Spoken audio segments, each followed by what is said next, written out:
My name is Lisa, and I'm 37 years old. I live with my husband Larry. We both work for the company that Larry's dad started. Even though his dad retired, he turned a small construction business into a huge company making $300 billion a year. He bought other construction companies and was known for being tough but skilled in business. Larry grew up privileged and gentle. I worry he's too soft for the tough business world, despite being chosen to lead the company after his dad. Recently, I've started to doubt if Larry is right for the job or even for me as a husband. He's admitted he doesn't think he's cut out to be CEO and might just be a figurehead. He doesn't seem interested in taking charge seriously. We've been married for 10 years and lately I'm frustrated with his lack of ambition. Unlike Larry, I see myself as someone who makes decisions easily. My father-in-law, when he was active in the company, noticed this about me and gave me different tasks to handle. Before I married Larry, I worked at a bank, where I learned to manage finances and always focus on the numbers. After getting married, I planned to stay home full-time, but my father-in-law asked me to join the construction company instead. Once I started working there, my father-in-law began inviting me to important board meetings and valued my opinions on how things should be managed. At first, some board members were unsure about having the founder's daughter-in-law involved in these meetings. However, as I consistently offered valuable insights, they began to respect my input. Larry, who was also on the board, rarely attended these meetings, which everyone, including my father-in-law, seemed to accept as normal. One day, when I returned home from a meeting, I found Larry casually watching TV. "Why didn't you attend today's meeting?" I asked, feeling frustrated. "You're an important member, you should take it seriously." He didn't seem guilty at all when he replied, "Even if I go, I don't really understand what they're talking about. Besides, the board prefers you, so it's not a problem, right?" His response made me wonder if he was bothered by my role in the meetings. Despite Larry's comments, my father-in-law continued to mentor me in business operations, hinting that I might succeed him. I began to enjoy the challenges of management and worked hard to meet my father-in-law's expectations. After about 3 years, my father-in-law retired completely. When big decisions arose, the board members started consulting me, sidelining Larry. I had hoped this would motivate Larry to become more involved, but instead he grew even more detached. He'd show up at the office in the morning but disappear by noon, spending the rest of the day at home. When we were together at home, he avoided discussing work altogether, showing little interest in the company's affairs. As my responsibilities at the company grew after my father-in-law retired, I found myself taking on tasks that were similar to those of a CEO. With our company being large and employing many people, I felt a strong commitment to increasing our sales and profits for the sake of our employees. Thanks to the hard work of our staff, our sales started to rise. I found the challenges of running the company increasingly fascinating and became deeply involved in my work. Meanwhile, my husband Larry seemed to be losing interest in his own job, and he began showing up at the office less frequently. Our conversations at home dwindled, and our relationship started to feel strained. "When I came home today, I ran into your sister Nancy and we had lunch together," Larry said. Nancy, who is 3 years older than me, had recently gone through a divorce due to her infidelity, which caused a big uproar when her angry husband confronted our parents at their home. Since I was busy with work, Larry, who has a gentle and calming personality, went in my place to calm down Nancy's husband. He managed to convince him to leave peacefully. Later, Nancy told me, "Your husband is really something. He handled my husband's anger so well." She was impressed by Larry's ability to diffuse the situation with his calm demeanor. After her divorce, Nancy paid alimony and seemed to see Larry in a new light. Before this incident, she may have viewed him as a rich, pampered man who lacked decisiveness. But now she saw him as a respectable business owner. Being single again, Nancy might have started to see Larry as an attractive catch, especially since she has always been drawn to wealthy men. However, I was focused on my work and couldn't imagine such thoughts. Nancy didn't realize that Larry is just a figurehead at the company and doesn't actually manage it. Nancy's ex-husband was an impressive employee at a foreign company who once boasted to me at their wedding, saying, "I'm a successful guy with a high salary, and I'm handsome too. You must be jealous." He was indeed charming, intelligent, and carried himself with style. I couldn't fathom why Nancy would cheat on such a remarkable husband. 5 months after Larry mentioned having lunch with Nancy, I came home to find him unusually serious. "Lisa, we need to talk," he said. It was the first time he'd ever said those words, and I sensed something serious was coming. Anxious, I waited for him to continue. "Actually, Nancy is pregnant with my child, and I want a divorce," he confessed. I was shocked by both the request for divorce and the news of Nancy's pregnancy. Speechless, I listened as Larry added, "Nancy wants to come over on our next day off to discuss this, so I need your support," he said. I was stunned. "So you want to marry my sister?" I asked incredulously. With a troubled expression, Larry replied, "I don't necessarily want to marry her, but if she's having my baby, I feel like I have no choice." His typical indecisiveness frustrated me, and I responded, Well, if she's carrying your child, we'll have to deal with it. Let's discuss this when she comes over. It seemed like Larry and I couldn't make decisions together, so I decided to talk directly with my sister to sort things out. Despite already deciding on divorce, I felt the need to consult my father-in-law about the company's situation. Being the daughter-in-law of the founder, I was deeply involved in running the business, but divorce would mean losing that connection. The next day, I visited my in-law's house and told my father-in-law everything Larry had said. My mother-in-law, delighted at the news of her son having a child, fell silent under my father-in-law's stern gaze. It seemed she cared more about her grandchild than the company's management. After pondering for a while, my father-in-law smiled and said, "Lisa, I want you to continue managing the company as you have been. Larry can do as he pleases. I'll handle the rest." It was clear that my father-in-law valued the company's management over his son or grandchild. Even though he was retired as the founder, his influence was significant, holding most of the company's shares, ensuring no executive could oppose him. I was becoming more invested in my work and reluctant to step away from it. With my work situation settled, it was time to talk about the future with my sister. On my day off, she came over with a big smile and said, "Lisa, it's a shame you couldn't have a baby. I'll give you a good amount of money for consolation. Please leave this house right away." She spoke with a hint of triumph. My husband sat silently through our conversation, despite being the cause of the issue. I was shocked by his indifferent demeanor and replied, "Divorce is fine, but we also need to discuss alimony and property division with a lawyer to settle things properly." Turning to my sister, I added sarcastically, "I never imagined you'd fall for someone like Larry." She glared at me briefly but quickly composed herself. "I've come to realize that it's not about looks with men, it's about what's inside," she said. It struck me as amusing to hear her speak so confidently about understanding my husband's true nature. Holding back my amusement, I said, "That's wonderful. I hope you'll be happy together from now on." The inner self my sister referred to might have been money. She seemed to believe my husband was the president of my father-in-law's company, though she clearly hadn't heard it from him directly. After our discussion, my sister announced she would move in and had a moving company ready. Anticipating her quick decisions, I had already arranged for a new apartment and only took essentials with me. I hired a lawyer to prepare documents for property division and alimony. The next day, after moving my belongings, negotiations began with my husband and sister, led by my lawyer. My husband remained silent with an indifferent expression, while my sister did all the talking. "As I mentioned earlier, I'm willing to pay whatever alimony you decide on. Please take your time to decide," my sister declared. Upon hearing this, my lawyer decided to pursue alimony from both my husband and sister. Knowing my sister was already making alimony payments to her ex-husband, the lawyer had warned it might be challenging to claim more from her. However, since she offered to pay whatever I wanted, we proceeded with the claim.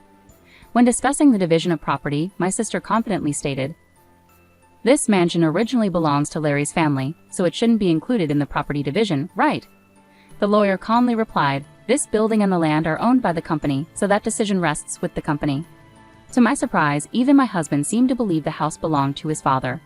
"Oh really? I thought this house was Dad's," he remarked casually. This revelation caught my sister off guard, prompting her to challenge the lawyer. "Wait, so does that mean I can't live in this house?" my sister asked. The lawyer replied in a matter-of-fact tone, "Since it's owned by the company, you can stay if the company allows it." Relieved, my sister responded, "Oh, you should have said that earlier. It's fine as long as Larry, the president, lives here." The lawyer looked momentarily surprised, then burst out laughing. "What are you talking about? Lisa is the president, not Larry." Realizing my sister had planned to move in with my husband without knowing this fact, I couldn't help but laugh. She turned to Larry in shock and exclaimed, "Larry, you're not the president?" I intervened on behalf of my husband, who looked troubled, and clarified to my sister, "Larry holds the title of advisor without any executive authority. I, on the other hand, serve as both an executive director and president. When our father-in-law, the founder, retired, he appointed me to these roles." The other executives supported this decision without opposition.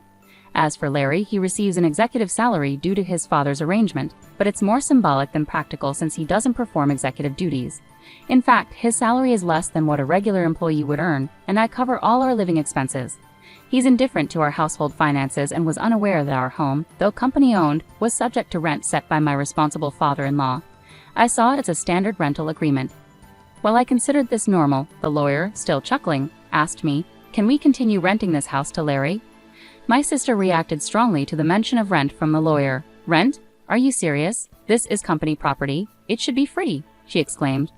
The lawyer, still amused, presented the rent amount, which shocked both my sister and her husband, Larry, who seemed unaware of this expense until now. "Wow, that's a hefty rent.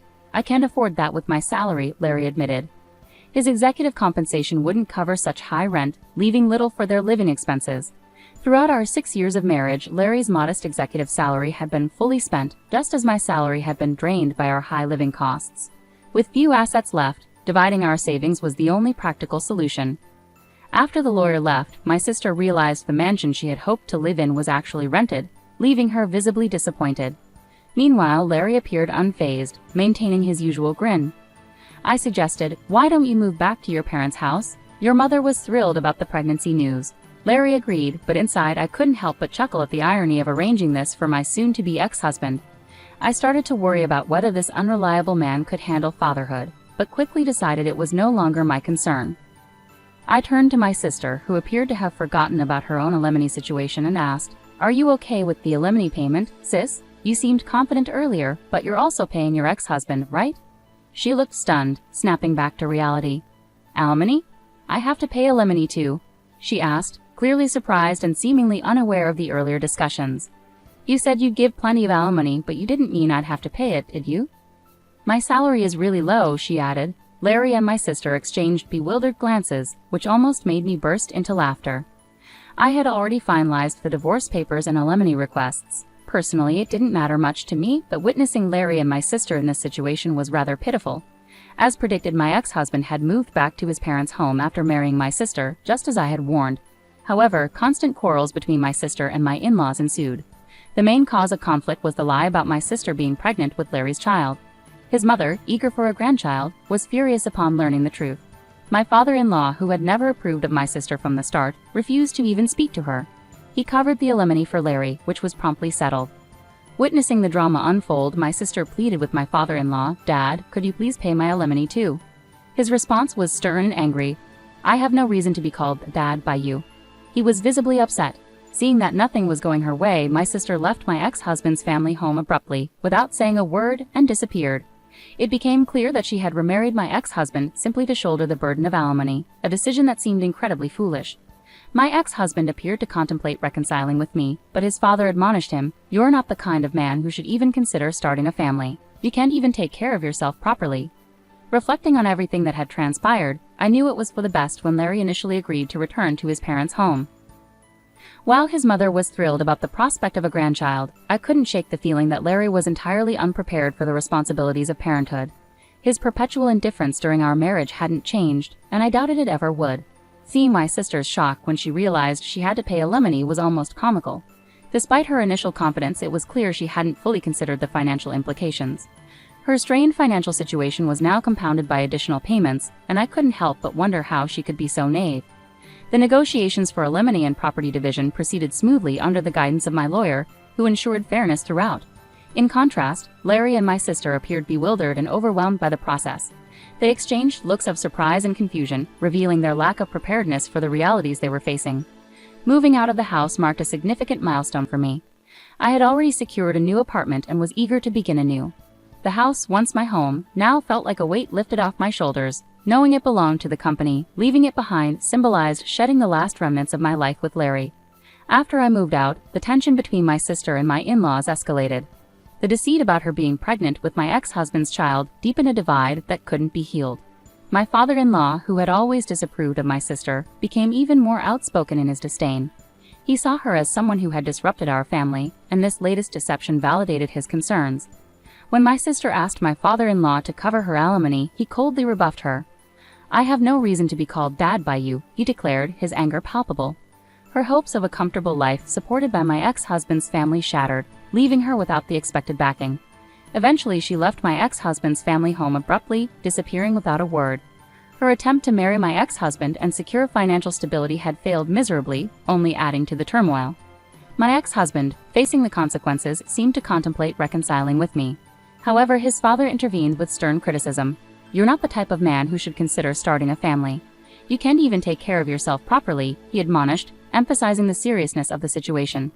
In the end, I moved forward from the entire ordeal.